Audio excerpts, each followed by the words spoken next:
Kembali lagi bersama kami Andila Bengkel Knalpot. Kali ini kita kedatangan mobil Honda Freed.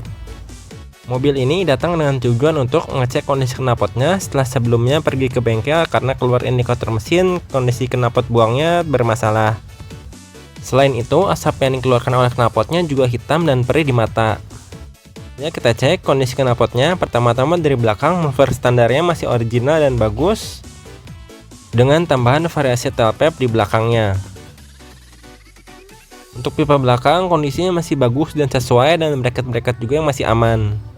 Berlanjut ke pipa tengah, posisi sedikit agak miring dan mulai terbentok ke bagian pelindung apinya, hingga menyebabkan posisi pipa berbenturan dan menyebabkan suara bergerincing ringan pada saat RPM rendah.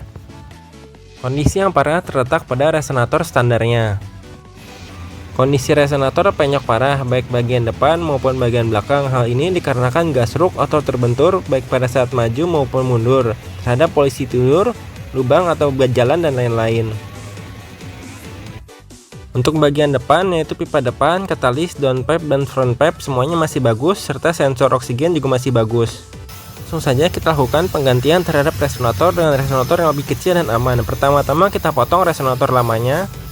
Kita potong dari bagian depan dan bagian belakang sambungan pipanya. Itu kita tinggal melepas bracket gantungan yang ada di depan dan di belakangnya, lalu kita dapat melepaskan resonatornya. Ini adalah kondisi dari resonator lamanya. Kondisi resonator lamanya penyok parah, terutama pada bagian bawahnya. Hal ini menyebabkan aliran gas buang tersendat dan udara buang berbalik ke depan kembali. Udara yang berbalik dan tidak keluar inilah yang menyebabkan mesin panas dan sensor oksigen menjadi error. Apabila komponen ini diganti atau diperbaiki dan akan di-scan ulang lagi, maka sensor oksigen akan ketemu permasalahannya dan hanya tinggal di-reset atau diperbaiki settingannya. Siapkan memotong pipa untuk tambahan resonator yang lebih kecil. Kita gunakan pipa galvanis berukuran 1,5 inci.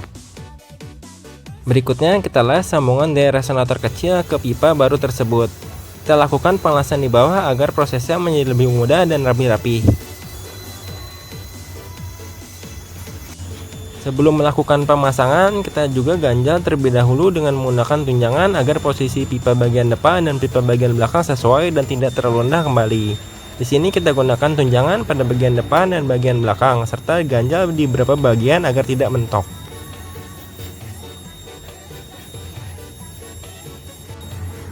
Untuk bagian belakang kita ganjal dengan as roda belakang agar posisinya sesuai dan tidak mentok saat mobil bergerak. Berikutnya kita lakukan pengelasan terhadap resonator dan pipa baru. Apabila posisi masih ada yang terpanjangan, selanjutnya kita potong pipa tersebut. Pemotongan pipa juga bertujuan untuk membuang bagian yang sudah berbentuk ulir, karena bagian ini biasanya lebih mudah retak. Selanjutnya kita perbesar diameter dari ujung pipa dengan menggunakan NV yang kita pukul menggunakan palu. Ini adalah bagian yang telah kita lebarkan. Setelah itu kita lakukan pengelasan terhadap bagian sambungan depan dari pipa baru dan pipa lamanya. Lakukan dengan berhati-hati dan perlahan karena posisi mobil ceper sehingga lebih sulit untuk dilas. Kita juga las bracket gantungan depan ke bagian depan dari tabung resonator.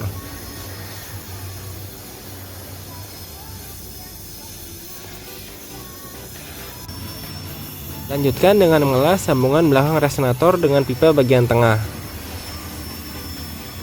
Pengelasan dilakukan baik dari bawah maupun dari samping karena posisi mengelas cukup sulit.